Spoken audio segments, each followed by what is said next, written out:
భారత రాజకీయ ధృవతార మన ప్రియతమ నేత నారా చంద్రబాబు నాయుడు గారికి నిందలు అపనిందలు దాడులు ఎదురుదాడుల మధ్య ఎదిగి యువగలమై నవగలమై జనబలంతో సాగుతున్న మన నేత యువనేత నారా లోకేష్ గారికి వేదికపై ఉన్నటువంటి అతిరథ మహారథులకు సభా ప్రాంగణంలో ఉన్నటువంటి అతిథులకు గ్రామాల నుంచి గడపల నుంచి తండాల నుంచి తాలూకాల నుంచి హైవేల నుంచి బైపాసుల నుంచి వివిధ రాష్ట్రాల నుంచి వివిధ దేశాల నుంచి పసుపు జెండాలతో పయనమై వచ్చినటువంటి తెలుగుదేశం పార్టీ కుటుంబ సభ్యులకు పత్రికా విలేకరులకు మీడియా ప్రతినిధులకు సోషల్ మీడియా సోదరులకు నమస్కారాలు. అందుకనే చెట్టు మీద కూర్చున్నటువంటి పక్షి కొమ్మ బలాన్ని నమ్ముకోదు, రెక్కల బలాన్ని నమ్ముకుంటుంది. తెలుగుదేశం పార్టీ కార్యకర్తల బలాన్ని బలగాన్ని నమ్ముకుంటుంది. కాబట్టి కార్యకర్తలే ఈ పార్టీకి ఇంధనం. అందుకే మీకు నా తొలి వందనం అని ఈ సందర్భంగా గుర్తు చేస్తున్నాను. అద్భుతమైనటువంటి వాతావరణం ఇది. మొన్నటి వరకు ఒక రకంగా ఉండే, మా కాడ ముక్కోడు పోయిండు, మీ కాడ తిక్కోడు పోయిండు. ఇవాళ ముక్క ఆయనేమో లిఫ్ట్ ఇరిగేషన్, తిక్క ఆయనేమో ఆత్మలతో మాట్లాడేటువంటి పరిస్థితి ఏర్పడ్డది. ఈ సమయంలో జనం కోసం, జాతి కోసం, పేదల కోసం, బీదల కోసం మహానాడు ఏర్పాటు చేసుకొని అధికారంలో ఉంటే ప్రజలకు చేయవలసిన దాని గురించి, ప్రతిపక్షంలో ఉంటే ప్రజా సమస్యల మీద మాట్లాడేటువంటి ఈ మహానాడు వేదికపై, ఈ మహత్తరమైన వేదికపై తెలుగు జాతి విశ్వఖ్యాతి అనేటువంటి అంశం మీద ఈ తీర్మానాన్ని బలపరిచే అవకాశం ఇచ్చిన బాబు గారికి ధన్యవాదాలు. సోదరులారా, స్వర్గీయ నందమూరి తారక రామారావు గారి మనందరి ఆరాధ్య దైవం, తెలుగువాడి ఆత్మగౌరవానికి ప్రతీక, నమ్మిన సిద్ధాంతాల కోసం మడమ తిప్పని యోధుడు, ఎందరికో రాజకీయ జన్మనిచ్చిన కారణ జన్ముడు, సినీ వినీలాకాశంలో రారాజుగా వెలుగుతున్నటువంటి సమయంలో రాష్ట్రంలో కేంద్రంలో ఉన్నటువంటి ఢిల్లీ పురవీధుల్లో దిగజారుతున్న తెలుగువాడి ఆత్మగౌరవాన్ని పరిరక్షించాలని, తెలుగువాడి ఆత్మగౌరవం అంగట్లో అమ్మే సరుకు కాదని నిరూపించాలని, గాఢాంధకారంలో ఉన్న తెలుగు జాతికి వెలుగులు ప్రసాదించాలని, రాష్ట్రంలో ఉన్నటువంటి ఆర్థిక అసమానతలు, సాంఘిక దురాచారాలు, ఇవాళ నిరుద్యోగం, నిరక్షరాస్యత ఇటువంటివి పారదోలాలని, పేదల కోసం, బీదల కోసం, బడుగు జనం కోసం, పల్లె ప్రజల కోసం, అణగారిన జనాల అభివృద్ధి కోసం ఆదర్శవంతమైనటువంటి విధానాల ద్వారా తెలుగుదేశం పార్టీకి శ్రీకారం చుట్టాడు అని ఈ సందర్భంగా గుర్తు చేస్తున్నా. అందుకనే తెలుగుదేశం పార్టీ ఆవిర్భావం తర్వాత రాష్ట్ర రాజకీయాల్లో పెను సంచలనం సంపించి 9 నెలల్లోనే ఇవాళ అధికారంలోకి వచ్చినటువంటి చరిత్ర మనది. భారతదేశ రాజకీయాల్లో సంచలనాలు సృష్టించినటువంటి చరిత్ర మనది. ఒక ప్రాంతీయ పార్టీగా ఉండి భారత పార్లమెంట్లో ప్రతిపక్ష స్థాయిలో కూడా ఉండగలమని నిరూపించినటువంటి చరిత్ర మనది. భారత ప్రధానమంత్రులు, రాష్ట్రపతుల ఎన్నికలో కూడా ప్రధానమైన భూమిక పోషించినటువంటి చరిత్ర తెలుగుదేశం పార్టీ. అందుకనే తెలుగుదేశం పార్టీ ఆవిర్భావం తర్వాత గ్రామాలకు మౌలిక సౌకర్యాలు అందాయి, ప్రజలకు సంక్షేమ ఫలాలు అందాయి, ప్రజలకు రాజకీయ చైతన్యం వచ్చింది, బలహీన వర్గాలకు రాజకీయ జీవితం వచ్చింది అని ఈ సందర్భంగా గుర్తు చేస్తున్నా. సామాజిక మార్పులకు స్వాగతం పలికాం, ఆర్థిక అభివృద్ధికి అందలం వేశాం, నిమ్న జాతుల ఉద్ధరణ కోసం, బడుగు జనోద్ధరణ కోసం బాటలు వేశాము అని ఈ సందర్భంగా గుర్తు చేస్తున్నాను. అందుకని సోదరులారా,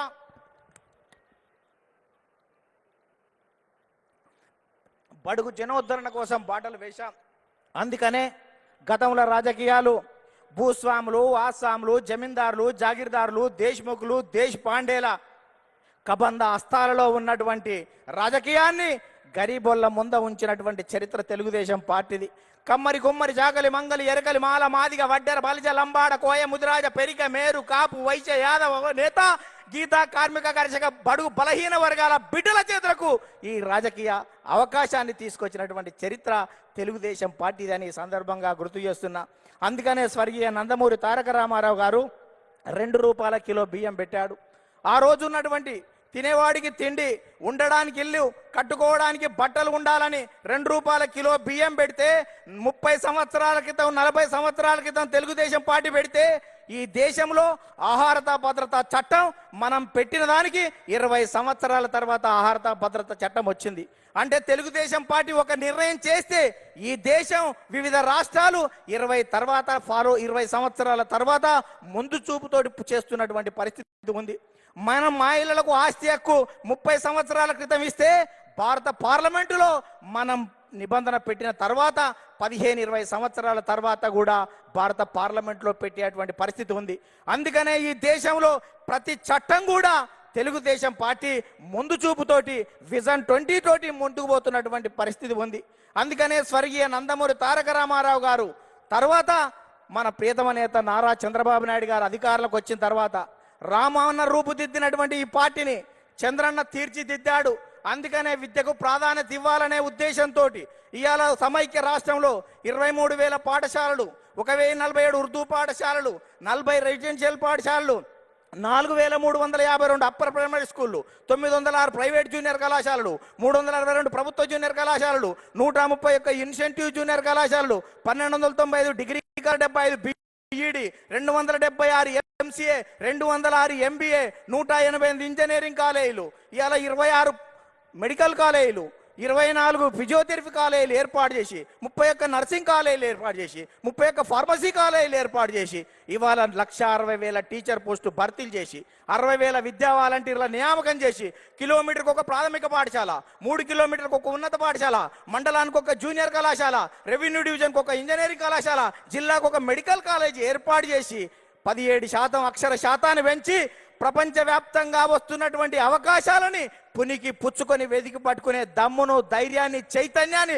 స్ఫూర్తి ఇచ్చినటువంటి చరిత్ర మన నారా చంద్రబాబు నాయుడు గారు దాన్ని ఈ సందర్భంగా గుర్తు చేస్తున్నా. అందుకనే యువత నేడు నారా అంటే రా అని పిలుస్తున్నటువంటి తరుణం ఆసన్నమైంది అని ఈ సందర్భంగా గుర్తు చేస్తున్నా.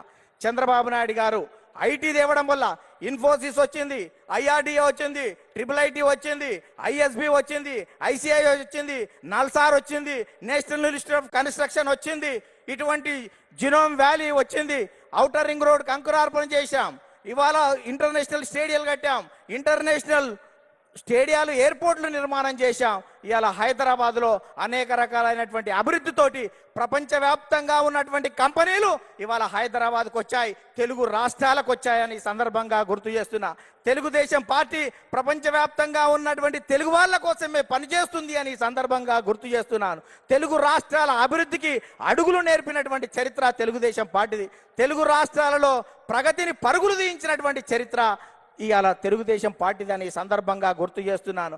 అందుకనే సోదరులారా, ఇవాళ ప్రపంచవ్యాప్తంగా నారా చంద్రబాబు నాయుడు గారి మీద ఉన్నటువంటి మమకారంతో ఇవాళ చంద్రబాబు నాయుడు గారు అనుక్షణం, ప్రతిరోజు, ప్రతి గంట, ప్రతి నిమిషం, ప్రతి క్షణం ప్రపంచవ్యాప్తంగా వచ్చినటువంటి మార్పులను గ్రహిస్తూ మనని చైతన్యం చేస్తూ ఆ వైపు మనల్ని తీర్చిదిద్దు తెలుగు జాతిని మహోన్నత జాతిగా తీర్చిదిద్దేటువంటి దానికి శ్రీకారం చుట్టాడు అని ఈ సందర్భంగా గుర్తు చేస్తున్నా.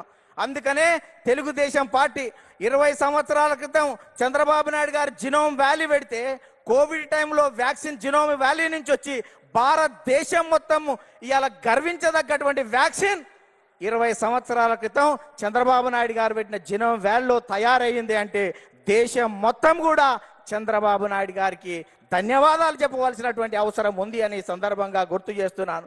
అందుకనే అనేక మంది నేతలు రాజకీయంగా ఎన్ని విమర్శలు చేసినా మాన్యశ్రీ ప్రధానమంత్రి సైతం చంద్రబాబు నాయుడు గారి గురించి అనేక విషయాలు చెప్పారు.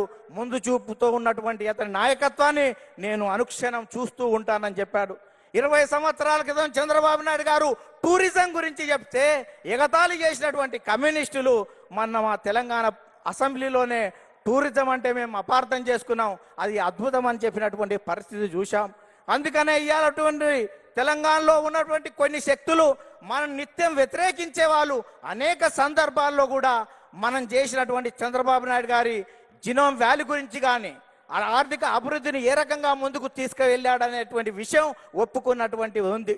అందుకనే ఇవాళ 2 రాష్ట్రాల్లో ప్రపంచంలో ఉన్నటువంటి తెలుగు వాళ్ళందరికీ తెలుగుదేశం జెండా కింద తెలుగు రాష్ట్రాలు కాదు ప్రపంచవ్యాప్తంగా ఈ తెలుగు జాతి ఏకం కావాలి, తెలుగుదేశం జెండా కింద మనం అందరం ఐక్యంగా ముందుకు సాగుతూ ప్రపంచంలో ఒక గొప్ప జాతిగా మనం కీర్తి గడించవలసిన అవసరం ఉందని చెప్తూ ఆ కార్యక్రమానికి శ్రీకారం చుట్టిన నారా చంద్రబాబు నాయుడు గారికి, లోకేష్ గారికి ప్రత్యేక ధన్యవాదాలు చెబుతూ మనం అందరం కలిసి కట్టుగా కలిపి జట్టుగా ఈ పార్టీ ప్రతిష్టత కోసం కృషి చేద్దామని చెప్తూ ముగిస్తున్నాను. ధన్యవాదాలు.